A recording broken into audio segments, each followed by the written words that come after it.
जय हिंद, वंदे मातरम। दोस्तों स्वागत है आज के एक नए क्लास में। आज आप लोग के लिए लाया हूँ जीके जीएस का मोस्ट इम्पोर्टेंट क्वेश्चन, जो कि ग्रुप डी और एनटीपीसी के लिए बहुत ही महत्वपूर्ण है। तो दोस्तों चलिए शुरू करते हैं। तो दोस्तों हमारा पहला प्रश्न है, कौन सा देश कंगारुओं की भूमि के रूप में जाना जाता है। दोस्तों कौन सा देश है जो कंगारुओं की भूमि के रूप में जाना जाता है दोस्तों? तो सही ऑप्शन हो जाएगा ऑप्शन नंबर बी, यानी कि ऑस्ट्रेलिया। दोस्तों ऑस्ट्रेलिया जो है वो कंगारुओं की भूमि के नाम से जाना जाता है। चलते हैं दोस्तों अगले प्रश्न की ओर। हमारा अगला प्रश्न है, संयुक्त राज्य अमेरिका का पहला राष्ट्रपति कौन था। दोस्तों संयुक्त राज्य अमेरिका का पहला राष्ट्रपति कौन था दोस्तों? तो सही ऑप्शन हो जाएगा ऑप्शन नंबर बी, यानी कि जॉर्ज वाशिंगटन। दोस्तों जॉर्ज वाशिंगटन संयुक्त राज्य अमेरिका का पहला राष्ट्रपति था। चलते हैं दोस्तों अगले प्रश्न की ओर। हमारा अगला प्रश्न है दोस्तों, भारत का कौन सा शहर गुलाबी शहर के नाम से प्रसिद्ध है। दोस्तों भारत का कौन सा शहर है जो गुलाबी शहर के नाम से प्रसिद्ध है, यानी कि पिंक सिटी के नाम से प्रसिद्ध है? तो सही ऑप्शन हो जाएगा ऑप्शन नंबर बी, यानी कि जयपुर। दोस्तों जयपुर को गुलाबी शहर के नाम से भी जाना जाता है। तो दोस्तों चलते अगले प्रश्न की ओर। अगला प्रश्न है, भारत का प्रथम उपग्रह आर्यभट्ट कब छोड़ा गया था। दोस्तों भारत का पहला उपग्रह आर्यभट्ट कब छोड़ा गया था? तो सही ऑप्शन हो जाएगा ऑप्शन नंबर बी, यानी कि 1975 में छोड़ा गया था। चलते हैं दोस्तों अगले प्रश्न की ओर। हमारा अगला प्रश्न है दोस्तों, महात्मा गांधी ने भारत में पहला सत्याग्रह आंदोलन कहाँ चलाया था। दोस्तों महात्मा गांधी ने भारत में पहला सत्याग्रह आंदोलन कहाँ चलाया था? तो दोस्तों सही ऑप्शन हो जाएगा ऑप्शन नंबर बी, यानी कि चंपारण में चलाया था। दोस्तों चलते हैं अगले प्रश्न की ओर। हमारा अगला प्रश्न है दोस्तों, डिजिटल इंडिया कार्यक्रम कब शुरू किया गया था। दोस्तों डिजिटल इंडिया कार्यक्रम कब शुरू किया गया था? तो आपका सही ऑप्शन हो जाएगा ऑप्शन नंबर बी, यानी कि 2015 में शुरू किया गया था। दोस्तों डिजिटल इंडिया कार्यक्रम 2015 में शुरू किया गया था। चलते हैं दोस्तों अगले प्रश्न की ओर। हमारा अगला प्रश्न है, क्षेत्रफल के अनुसार भारत का सबसे छोटा राज्य कौन सा है। दोस्तों क्षेत्रफल के अनुसार भारत का सबसे छोटा राज्य कौन सा है? तो सही ऑप्शन हो जाएगा ऑप्शन नंबर बी, यानी कि गोवा। चलते हैं दोस्तों अगले प्रश्न की ओर। हमारा अगला प्रश्न है दोस्तों, अगला प्रश्न है, क्षेत्रफल के अनुसार भारत का सबसे बड़ा राज्य कौन सा है। दोस्तों क्षेत्रफल के अनुसार सबसे बड़ा राज्य कौन सा है? तो आपका सही ऑप्शन हो जाएगा दोस्तों ऑप्शन नंबर सी, यानी कि राजस्थान। दोस्तों राजस्थान आपका सही ऑप्शन हो जाएगा। चलते हैं अगले प्रश्न की ओर दोस्तों। हमारा अगला प्रश्न है, भारतीय संविधान को कब लागू किया गया था। दोस्तों भारतीय संविधान को कब लागू किया गया था? तो आपका सही ऑप्शन हो जाएगा ऑप्शन नंबर बी, यानी कि 26 जनवरी 1950 को लागू किया गया था। चलते हैं अगले प्रश्न की ओर। तो दोस्तों हमारा अगला प्रश्न है, झीलों की नगरी के नाम से कौन सा भारतीय शहर प्रसिद्ध है। दोस्तों झीलों की नगरी के नाम से कौन सा भारतीय शहर प्रसिद्ध है? तो दोस्तों सही ऑप्शन हो जाएगा ऑप्शन नंबर बी, यानी कि उदयपुर। दोस्तों झीलों के नाम से प्रसिद्ध है उदयपुर। चलते हैं अगले प्रश्न की ओर। तो दोस्तों हमारा अगला प्रश्न है, भाभा परमाणु अनुसंधान केंद्र कहाँ पर स्थित है। दोस्तों भाभा परमाणु अनुसंधान कहाँ पे स्थित है? तो सही ऑप्शन हो जाएगा दोस्तों सही ऑप्शन हो जाएगा ऑप्शन नंबर सी, यानी कि मुंबई में स्थित है। चलते हैं दोस्तों अगले प्रश्न की ओर। अगला प्रश्न है दोस्तों हमारा, भारतीय रिजर्व बैंक यानी कि आरबीआई की स्थापना कब हुई थी। दोस्तों भारतीय रिजर्व बैंक आरबीआई की स्थापना कब हुई थी? तो सही ऑप्शन हो जाएगा ऑप्शन नंबर ए, यानी कि 1935 ईस्वी में आपका सही ऑप्शन हो जाएगा, यानी कि भारतीय रिजर्व बैंक की स्थापना दोस्तों 1935 ईस्वी में हुई थी। चलते हैं दोस्तों अगले प्रश्न की ओर। हमारा अगला प्रश्न है, किस भारतीय महिला ने पहली बार अंतरिक्ष में कदम रखा था। दोस्तों किन भारतीय महिला ने पहली बार अंतरिक्ष में अपना कदम रखा था दोस्तों? तो सही ऑप्शन हो जाएगा ऑप्शन नंबर बी, यानी कि कल्पना चावला। दोस्तों कल्पना चावला आपका सही ऑप्शन हो जाएगा। चलते हैं अगले प्रश्न की ओर दोस्तों। हमारा अगला प्रश्न है दोस्तों, अगला प्रश्न है, पूरी दुनिया में सबसे अधिक पीने लायक पानी किस देश में है। दोस्तों पूरी दुनिया में पूछा है कि सबसे अधिक पीने लायक पानी किस देश में है। तो दोस्तों आपका सही ऑप्शन हो जाएगा ऑप्शन नंबर सी, यानी कि ब्राजील देश में स्थित है। दोस्तों सबसे ज़्यादा पीने लायक पानी ब्राजील देश में स्थित है। चलते हैं दोस्तों अगले प्रश्न की ओर। तो हमारा अगला प्रश्न है, कौन सी नदी बिहार का शोक कहलाती है। दोस्तों कौन सी नदी है जो बिहार की शोक कहलाती है? तो आपका सही ऑप्शन हो जाएगा ऑप्शन नंबर सी, यानी कि कोसी। दोस्तों कोसी नदी बिहार की शोक कहलाती है। चलते हैं दोस्तों अगले प्रश्न की ओर। तो हमारा अगला प्रश्न है दोस्तों, भारत में सबसे बड़ा रेलवे प्लेटफॉर्म किस शहर में स्थित है। दोस्तों भारत में सबसे बड़ा रेलवे प्लेटफॉर्म किस शहर में स्थित है दोस्तों? तो सही ऑप्शन हो जाएगा ऑप्शन नंबर बी, यानी कि हुबली। दोस्तों हुबली आपका सही ऑप्शन हो जाएगा। दोस्तों भारत में सबसे बड़ा रेलवे प्लेटफॉर्म हुबली में स्थित है। चलते हैं दोस्तों अगले प्रश्न की ओर। तो हमारा अगला प्रश्न है दोस्तों, भारत का प्रथम परमाणु परीक्षण कहाँ किया गया था। दोस्तों भारत का प्रथम परमाणु परीक्षण कहाँ किया गया था दोस्तों? तो सही ऑप्शन हो जाएगा आपका सही ऑप्शन हो जाएगा दोस्तों ऑप्शन नंबर बी दोस्तों, ऑप्शन नंबर बी यानी कि पोखरण में किया गया था दोस्तों, पोखरण में किया गया था। भारत का पहला परमाणु परीक्षण पोखरण में किया गया था। चलते हैं दोस्तों अगले प्रश्न की ओर। तो हमारा अगला प्रश्न है दोस्तों, भारत में सर्वाधिक वर्षा वाला स्थान कौन सा है दोस्तों? भारत में सर्वाधिक वर्षा वाला स्थान कौन सा हो जाएगा दोस्तों? ऑप्शन नंबर बी यानी कि मासिनराम दोस्तों, मासिनराम भारत में सबसे ज़्यादा वर्षा होने वाला स्थान हो जाएगा। तो दोस्तों चलते हैं अगले प्रश्न की ओर दोस्तों। अगला प्रश्न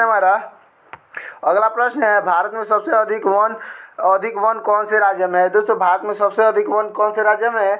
तो दोस्तों आपका सही ऑप्शन हो जाएगा ऑप्शन नंबर डी यानी कि मध्य प्रदेश में है। चलते हैं दोस्तों अगले प्रश्न की ओर। तो हमारा अगला प्रश्न है दोस्तों, भारत का सबसे बड़ा बैंक कौन सा है दोस्तों? भारत का सबसे बड़ा बैंक कौन सा है? तो आपका सही ऑप्शन हो जाएगा ऑप्शन नंबर डी यानी कि स्टेट बैंक ऑफ इंडिया दोस्तों, state bank of India Bharat का सबसे बड़ा बैंक है। चलते हैं दोस्तों अगले प्रश्न की ओर।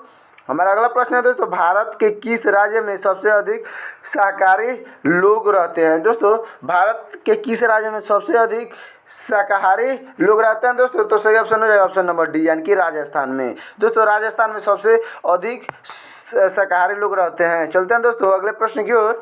तो हमारा अगला प्रश्न है, भारत की सबसे लंबी तट रेखा किस राज्य में है दोस्तों? भारत में सबसे लंबी तट रेखा किस राज्य में है? तो दोस्तों सही ऑप्शन हो जाएगा ऑप्शन नंबर बी यानी कि गुजरात में है। चलते हैं दोस्तों अगले प्रश्न की ओर। हमारा अगला प्रश्न है दोस्तों, भारत का सबसे शिक्षित राज्य कौन सा है दोस्तों? भारत का सबसे शिक्षित राज्य हो जाएगा आपका सही ऑप्शन ऑप्शन नंबर ए यानी कि केरल राज्य में। चलते हैं दोस्तों अगले प्रश्न की ओर। तो हमारा अगला प्रश्न है दोस्तों, अगला प्रश्न है, भारत की सबसे गहरी खाड़ी कौन सी है दोस्तों? भारत की सबसे गहरी खाड़ी कौन सी है? तो आपका सही ऑप्शन हो जाएगा दोस्तों ऑप्शन नंबर डी यानी कि बंगाल की खाड़ी दोस्तों, आपका सही ऑप्शन हो जाएगा ऑप्शन नंबर डी यानी कि बंगाल की खाड़ी। चलते हैं दोस्तों अगले प्रश्न की ओर। हमारा अगला प्रश्न है दोस्तों, चंद्रयान 3 को किस वर्ष में लॉन्च किया गया था दोस्तों? चंद्रयान 3 को किस वर्ष में लॉन्च किया गया था? तो सही ऑप्शन हो जाएगा ऑप्शन नंबर सी यानी कि 2023 में लॉन्च किया गया था। चंद्रयान 3 को 2023 में लॉन्च किया गया था। तो दोस्तों चलते हैं अगले प्रश्न की ओर। हमारा अगला प्रश्न है, भारत में पहली बार रेल सेवा कहाँ से शुरू हुई थी दोस्तों? भारत में पहली बार रेल सेवा कहाँ से शुरू हुई थी? तो आपका सही ऑप्शन हो जाएगा ऑप्शन नंबर ए यानी कि मुंबई और ठाणे के बीच शुरू हुई थी दोस्तों। चलते हैं अगले प्रश्न की ओर। हमारा अगला प्रश्न है, किस भारतीय स्वतंत्रता सेनानी को नेताजी के नाम से जाना जाता है? तो दोस्तों आपका सही ऑप्शन हो जाएगा ऑप्शन नंबर बी यानी कि नेताजी सुभाष चंद्र बोस यानी कि सुभाष चंद्र बोस को नेताजी के नाम से जाना जाता है। तो दोस्तों सही ऑप्शन हो जाएगा ऑप्शन नंबर बी। चलते हैं दोस्तों अगले प्रश्न की ओर। हमारा अगला प्रश्न है दोस्तों, अगला प्रश्न है, नालंदा विश्वविद्यालय को किसने नष्ट किया था दोस्तों? नालंदा विश्वविद्यालय को किसने नष्ट किया था? तो दोस्तों सही ऑप्शन हो जाएगा ऑप्शन नंबर सी यानी कि मोहम्मद गौरी ने दोस्तों, नालंदा विश्वविद्यालय को गौरी ने नष्ट किया था। चलते हैं अगले प्रश्न की ओर दोस्तों। हमारा अगला प्रश्न है, भारतीय राष्ट्रीय कांग्रेस का विभाजन गर्म दल और नर्म दल में कब हुआ था दोस्तों? भारतीय राष्ट्रीय कांग्रेस का विभाजन गर्म दल और नर्म दल में कब विभाजित हुआ था दोस्तों? तो सही ऑप्शन हो जाएगा ऑप्शन नंबर सी यानी कि 1907 ईस्वी में हुआ था। चलते हैं दोस्तों अगले प्रश्न की ओर। हमारा अगला प्रश्न है दोस्तों, भारत के किस राज्य को चीनी का कटोरा कहा जाता है दोस्तों? भारत के किस राज्य को चीनी का कटोरा कहा जाता है? तो सही ऑप्शन हो जाएगा ऑप्शन नंबर सी यानी कि उत्तर प्रदेश, क्योंकि सबसे ज़्यादा दोस्तों गन्ना की उत्पादन जो है उत्तर प्रदेश में होती है। चलते हैं दोस्तों अगले प्रश्न की ओर। तो दोस्तों हमारा अगला प्रश्न है, दुनिया में सबसे बड़ा रेगिस्तान कौन सा है दोस्तों? दुनिया में सबसे बड़ा रेगिस्तान कौन सा है? तो सही ऑप्शन हो जाएगा ऑप्शन नंबर बी यानी कि सहारा रेगिस्तान दोस्तों, सहारा रेगिस्तान आपका सही ऑप्शन हो जाएगा। चलते हैं अगले प्रश्न की ओर दोस्तों।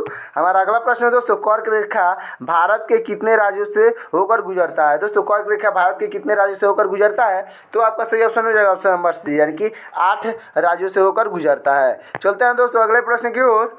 हमारा अगला प्रश्न है, भारत का सबसे बड़ा चिड़ियाघर कहाँ पर स्थित है दोस्तों? भारत का सबसे बड़ा चिड़ियाघर कहाँ पे स्थित है?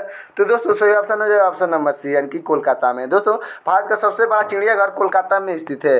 तो दोस्तों चलते हैं अगले प्रश्न की ओर। हमारा अगला प्रश्न है दोस्तों, मोबाइल को हिंदी में क्या कहते हैं दोस्तों? मोबाइल को हिंदी में क्या कहते हैं? तो दोस्तों आपका सही ऑप्शन हो जाएगा ऑप्शन नंबर सी यानी कि दूरभाष यंत्र दोस्तों, दूरभाष यंत्र आपका सही ऑप्शन हो जाएगा यानी कि मोबाइल को हिंदी में दूरभाष यंत्र कहते हैं। चलते हैं दोस्तों अगले प्रश्न की ओर। हमारा अगला प्रश्न है दोस्तों, किस स्थान को भारत का प्रवेश द्वार कहा जाता है दोस्तों? किस स्थान को भारत का प्रवेश द्वार कहा जाता है? तो दोस्तों आपका सही ऑप्शन हो जाएगा दोस्तों ऑप्शन नंबर बी यानी कि मुंबई को भारत का भारत का प्रवेश द्वार कहा जाता है। चलते हैं दोस्तों अगले प्रश्न की ओर। तो दोस्तों हमारा अगला प्रश्न है, जय जवान जय किसान का नारा किसने दिया था?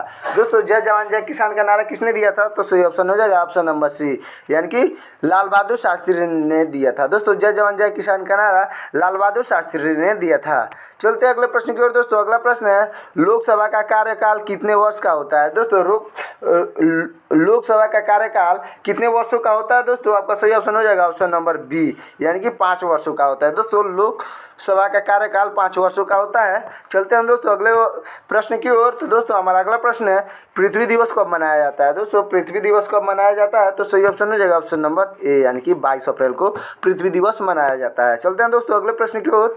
तो हमारा अगला प्रश्न है, हर घर तिरंगा अभियान का आरंभ किस वर्ष में हुआ था? दोस्तों हर घर तिरंगा अभियान का आरंभ किस देश में हुआ था, किस वर्ष में हुआ था? दोस्तों तो सही ऑप्शन हो जाएगा ऑप्शन नंबर बी, यानी कि 2022 में हुआ था। दोस्तों हर घर तिरंगा अभियान का आरंभ 2022 में हुआ था।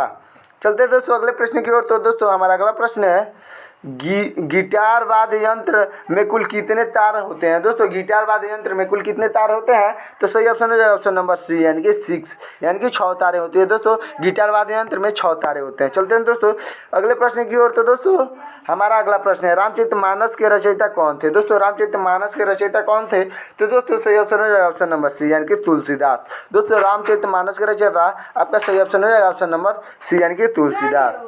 चलते हैं दोस्तों अगले प्रश्न की ओर। तो दोस्तों हमारा अगला प्रश्न है, भारत में पहली बार जनगणना किस वर्ष में हुई थी? दोस्तों भारत में पहली बार जनगणना किस देश में हुई थी? तो दोस्तों सही ऑप्शन हो जाएगा ऑप्शन नंबर ए, यानी कि 1872 ईस्वी में हुई थी। चलते हैं दोस्तों अगले प्रश्न की ओर। तो दोस्तों अगला प्रश्न है हमारा, मानव शरीर में सबसे बड़ी ग्रंथि कौन सी है? दोस्तों मानव शरीर में सबसे बड़ी ग्रंथि कौन सी है? तो दोस्तों आपका सही ऑप्शन हो जाएगा ऑप्शन नंबर सी, यानी कि यकृत ग्रंथि, यानी कि लीवर है। दोस्तों मानव में सबसे बड़ी ग्रंथि लीवर हो जाएगी, यानी कि यकृत ग्रंथि। चलते हैं अगले प्रश्न की ओर। दोस्तों हमारा अगला प्रश्न है, विटामिन डी का मुख्य स्रोत क्या है? दोस्तों विटामिन डी की मुख्य स्रोत हो जाएगा, सही ऑप्शन हो जाएगा ऑप्शन नंबर सी, यानी कि सूर्य का प्रकाश। दोस्तों विटामिन डी की मुख्य स्रोत सूर्य का प्रकाश हो जाएगा। चलते हैं दोस्तों अगले प्रश्न की ओर। तो दोस्तों हमारा अगला प्रश्न है, भारत में पंचायती राज प्रणाली को किस वर्ष लागू किया गया था? दोस्तों भारत में पंचायती राज प्रणाली को किस वर्ष में लागू किया गया था? तो दोस्तों सही ऑप्शन हो जाएगा ऑप्शन नंबर बी, यानी कि 1959 ईस्वी में लागू किया गया था। चलते हैं दोस्तों अगले प्रश्न की ओर। हमारा अगला प्रश्न है, भारत में सबसे पहला आम चुनाव कब हुआ था? दोस्तों भारत में सबसे पहला आम चुनाव कब हुआ था? तो सही ऑप्शन हो जाएगा ऑप्शन नंबर सी, यानी कि 1951 से 1952 में हुआ था। चलते हैं दोस्तों अगले प्रश्न की ओर। हमारा अगला प्रश्न है दोस्तों, अंतर्राष्ट्रीय न्यायालय का मुख्यालय कहाँ पर स्थित है? दोस्तों अंतर्राष्ट्रीय न्यायालय का मुख्यालय कहाँ पे स्थित है? तो सही ऑप्शन हो जाएगा ऑप्शन नंबर सी, यानी कि हेग में स्थित है। दोस्तों हेग में अंतर्राष्ट्रीय न्यायालय का मुख्यालय स्थित है। चलते हैं दोस्तों अगले प्रश्न की ओर। तो दोस्तों हमारा अगला प्रश्न है, किस देश ने सबसे पहले महिलाओं को वोट देने का अधिकार दिया था? दोस्तों किस देश ने सबसे पहले महिलाओं को वोट देने का अधिकार दिया था? तो सही ऑप्शन हो जाएगा ऑप्शन नंबर सी, यानी कि न्यूजीलैंड। दोस्तों न्यूजीलैंड में सबसे पहले महिलाओं को वोट देने का अधिकार मिला था। चलते हैं दोस्तों अगले प्रश्न की ओर।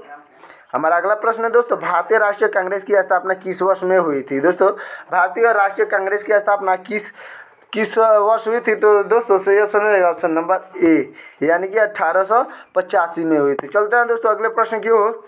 हमारा अगला प्रश्न है दोस्तों, पानी में कितने हाइड्रोजन और कितने ऑक्सीजन अणु होते हैं? दोस्तों पानी में कितने हाइड्रोजन और ऑक्सीजन की अणु होते हैं? तो दोस्तों आपका सही ऑप्शन हो जाएगा ऑप्शन नंबर बी, यानी कि 2 हाइड्रोजन और 1 ऑक्सीजन होते हैं दोस्तों, यानी कि H2O, यानी पानी का रासायनिक सूत्र है दोस्तों H2O। तो दोस्तों ये वीडियो कैसा लगे कमेंट में जरूर बताएं दोस्तों, और साथ ही साथ और वीडियो अच्छा लगा हो तो वीडियो को लाइक कर दीजिएगा, और चैनल में नए हो तो चैनल को सब्सक्राइब कर दीजिएगा। तो मिलते हैं किसी और वीडियो में, तब तक के लिए जय हिंद, वंदे मातरम।